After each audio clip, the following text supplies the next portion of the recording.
हरि ओम। राधे कृष्ण।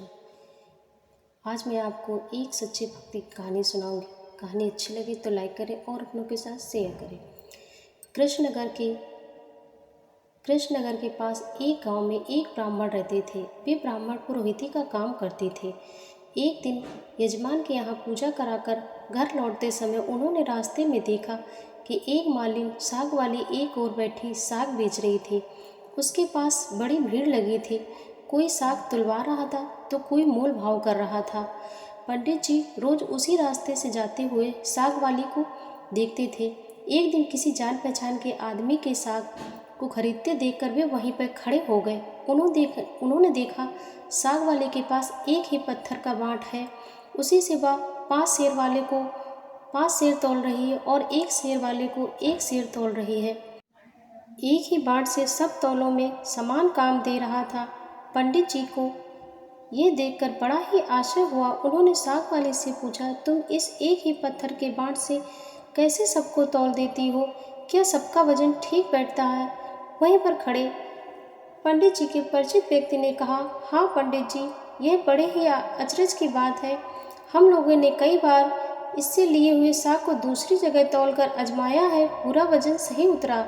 कुछ देर रुककर साग वाले से कहा कि बेटी, यह पत्थर मुझे दोगी? साग वाली बोली, नहीं बाबा जी, मैं यह तुम्हें नहीं दूंगी। मैंने बड़ी ही कठिनाई से इसको पाया है। मेरे सेर बटखरे खो जाते थे तो न जाने मेरी माँ मेरे बड़े भाई मुझे मारते थे। 3 वर्ष पहले की बात है, मेरे बटखरे खो गए थे। तभी मैं घर गई तो बड़े भाई ने मुझे बहुत मारा। मैं रोती रोती घाट पर आकर बैठ गई और मन ही मन भगवान को पुकारने लगी। इतने में ही मेरे पैर के पास यह एक पत्थर लगा।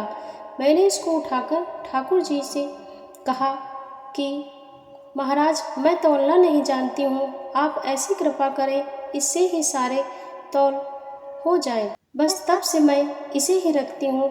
अब मुझे अलग अलग बटखरों की ज़रूरत नहीं पड़ती है, इसी से सारे काम निकल जाते हैं। बताओ मैं ये तुम्हें कैसे दे दूँ? पंडित जी बोले, मैं तुम्हें बहुत से रुपए दूंगा। साग वाले ने कहा, कितने रुपए दोगे? मुझे वृंदावन का खर्च दोगे? सब लोग वृंदावन गए हैं, मैं ही नहीं जा सकी हूँ। ब्राह्मण ने पूछा, कितने रुपए में काम होगा? साग वाले ने कहा, पूरे 300 रुपये लगेंगे। ब्राह्मण बोले, अच्छा बेटी, यह तो बताओ तुम इस शिला को रखती कहाँ हो? साग वाले ने कहा, इसी टोकरी में रखती हूँ बाबा जी, और कहाँ रखूँगी। ब्राह्मण घर लौट आए और चुपचाप बैठे रहे। ब्राह्मणी ने पति से पूछा, आज आप यूँ उदास क्यों बैठे हैं? ब्राह्मण ने कहा, आज मेरा मन खराब हो रहा है, मुझे 300 रुपये की ज़रूरत है। ब्राह्मण की पत्नी ने कहा, इसमें कौन सी बड़ी बात है, आप ही ने तो मेरे गहने बनवाए थे, विशेष ज़रूरत है तो ले लीजिए, होना होगा तो फिर हो जाएगा। इतना कहकर ब्राह्मणी ने गहने उतार दिए। ब्राह्मण ने गहने बेचकर रुपए इकट्ठे किए और दूसरे दिन सुबह साग वाले के पास जाकर उसे रुपए दिए और बदले में उस शिला को ले लिया। गंगा जी पर जाकर उसको अच्छी तरह धोया और फिर नहा धोकर वे घर लौट आए। इधर पीछे से एक छोटा सा सुकुमार बालक जाकर ब्राह्मणी से कह दिया, पंडिताइन जी, तुम्हारे घर ठाकुर जी आ रहे हैं, घर को अच्छी तरह से झाड़ पुहार कर ठीक करो। ब्राह्मणी ने घर साफ करके उसमें पूजा की सामग्री सजा दी। ब्राह्मण ने आकर देखा तो उन्हें अचरज हुआ। ब्राह्मणी पूछने पर उसने छोटे बालक के आकर कह जाने की बात सुनाई। ये सुनकर पंडित जी को भी आश्चर्य हुआ। पंडित जी ने शिला को सिंहासन पर स्थापित कर उसकी पूजा की, फिर उसे ऊपर आले में रख दिया। पंडित जी को रात को सपने में भगवान ने कहा, तू मुझे जल्दी लौटा दे, नहीं तो तेरा भला नहीं होगा, तेरा सर्वनाश हो जाएगा। ब्राह्मण ने कहा, जो भी हो, मैं तुमको नहीं लौटाऊंगा। ब्राह्मण को घर में कुछ भी पुष्प मिलता, उसी से वह उसकी पूजा कर देता था। 2-4 दिनों के बाद भगवान ने स्वप्न में फिर कहा, मुझे फेंक दे, नहीं तो तेरा लड़का मर जाएगा। ब्राह्मण ने कहा, मर जाने दो, मैं तुम्हें नहीं फेंकूंगा। महीना पूरा बीत भी नहीं पाया था कि ब्राह्मण का एकमात्र पुत्र मृत्यु को प्राप्त हो गया।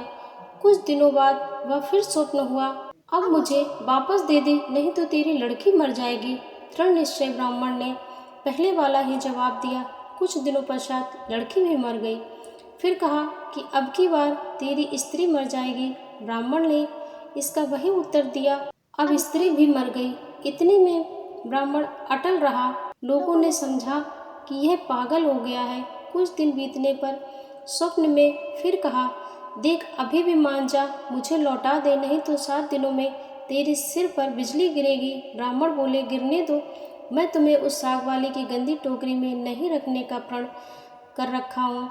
ब्राह्मण ने एक मोटे से कपड़े में लपेटकर भगवान को अपने सिर पर मजबूती से बांध लिया। वे हर समय उन्हें यूं ही बांधे रखते थे। कड़कड़ाकर बिजली कौंधती, नजदीक आती और फिर लौट जाती। अब 3 दिन ही शेष रह गए थे। एक दिन ब्राह्मण गंगा जी की घाट पर संध्या पूजा कर रहे थे कि 2 सुंदर बालक उनके पास आकर जल में कूदे। उसमें एक सांवला और दूसरा गोरा था। उनके शरीर पर कीचड़ लिपटा था। वे इस ढंग से कूदे कि जल में उछलकर ब्राह्मण के शरीर पर पड़ा। ब्राह्मण ने कहा, तुम लोग कौन हो भैया? कहीं इस तरह जल में कूदा जाता है? देखो मेरे शरीर पर जल पड़ गया। इतना ही नहीं, मेरे भगवान पर भी छींटे पड़ गईं। देखते नहीं, मैं पूजा कर रहा था। बालकों ने कहा, ओहो, हमारे भगवान पर छींटे लग गई क्या? हमने देखा नहीं। बाबा तुम गुस्सा न होना। पंडित जी ने कहा, नहीं भैया, गुस्सा कहाँ हो रहा हूँ। बताओ तुम किसके लड़के हो? ऐसा सुंदर रूप तो मैंने कभी नहीं देखा। कहाँ रहते हो? कैसी अमृत घोली मीठी बोली है। बालक ने कहा, बाबा हम तो यहीं रहते हैं। पंडित जी बोले, भैया फिर भी कहीं भी तो तुम लोगों को देखा नहीं है। बालकों ने कहा, बाबा हम तो यहीं रहते हैं। पंडित जी बोले, भैया क्या फिर कभी मैं तुम लोगों को देख सकूंगा? बच्चों ने कहा, क्यों नहीं बाबा, पुकारते ही हम आ जाएंगे। पंडित जी के नाम पूछने पर उन्होंने कहा, हमारा एक नाम नहीं है, जिसका जो मन होता है उसी नाम से वह हमें पुकार लेता है। सांवले लड़के ने पंडित जी को एक मुरली देते हुए कहा, यह लो मुरली, जरूरत हो तो इसे बजाना, बजाते ही हम लोग आ जाएंगे। दूसरे गोरे लड़के ने एक फूल देकर पंडित जी से कहा, बाबा इस फूल को अपने पास रखना, तुम्हारा सदा मंगल होगा। वे जब तक वहां से चले नहीं गए, ब्राह्मण उनकी ओर आंखें लगाए देखते ही रहे। मन ही मन सोचने लगे, आहा कितने सुंदर है दोनों, फिर भी कभी इनके दर्शन नहीं होते। ब्राह्मण ने फूल देखकर सोचा, फूल तो बहुत बढ़िया है, कैसी मनोहर गंध आ रही है इसमें, पर मैं इसका क्या करूँगा और कहाँ रखूँगा? इससे अच्छा है कि राजा को दे देता हूँ। पंडित जी ने जाकर फूल राजा को दे दिया। राजा बहुत ही प्रसन्न हुए। उन्होंने उसे महल में ले जाकर बड़ी रानी को दे दिया। इतने में ही छोटी रानी ने आकर कहा, मुझे भी ऐसा ही फूल मंगवा दो, नहीं तो मैं डूब मरूंगी।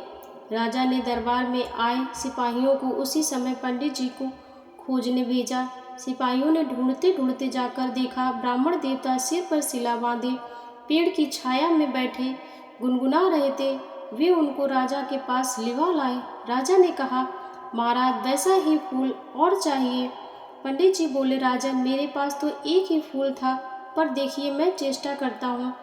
ब्राह्मण उन बालकों की खोज में निकल पड़े। अकस्मात उन्हें मुरली वाली बात याद आ गई। उन्होंने मुरली बजाई। उसी क्षण गौर श्याम की जोड़ी प्रकट हो गई। ब्राह्मण रूप माधुरी के पान में मतवाले हो गए। कुछ देर बाद उन्होंने कहा, भैया वैसा एक फूल और चाहिए, मैंने तुम्हारा दिया हुआ फूल राजा को दे दिया था, राजा ने वैसा ही फूल और मांगा है। गोरे बालक ने कहा, फूल तो हमारे पास नहीं है, परंतु हम तुम्हें ऐसी जगह ले जाएंगे जहाँ फूल का एक बगीचा है, तुम आंखें बंद करो। ब्राह्मण ने आंखें मूंद ली। बच्चे उनका हाथ पकड़कर न मालूम किस रास्ते से बात में कहाँ ले गए। एक जगह पहुंचकर ब्राह्मण ने आंखें खोले तो देखकर मुग्ध हो गए। बड़ा सुंदर स्थान था। चारों ओर सुंदर वृक्ष, लता आदि पुष्पों की मधुर गंध सुशोभित थी। बगीचे के बीच एक बड़ा मनोहर महल था। ब्राह्मण देखा तो वे बालक गायब थे। वे साहस करके आगे बढ़े। महल के अंदर जाकर देखा, सुरमय स्थान था। बीच में एक दिव्य रत्नों का सिंहासन था और सिंहासन खाली था। पंडित जी की उस स्थान को मंदिर समझकर प्रणाम किया। उनके माथे पर बंधी हुई शिला ठाकुर जी की शिला खुलकर नीचे गिर गई। ज्यों ही पंडित जी ने उसे उठाने लगे तो शिला फटी और उसमें से भगवान लक्ष्मी नारायण प्रकट हो गए, सिंहासन पर विराजमान हो गए।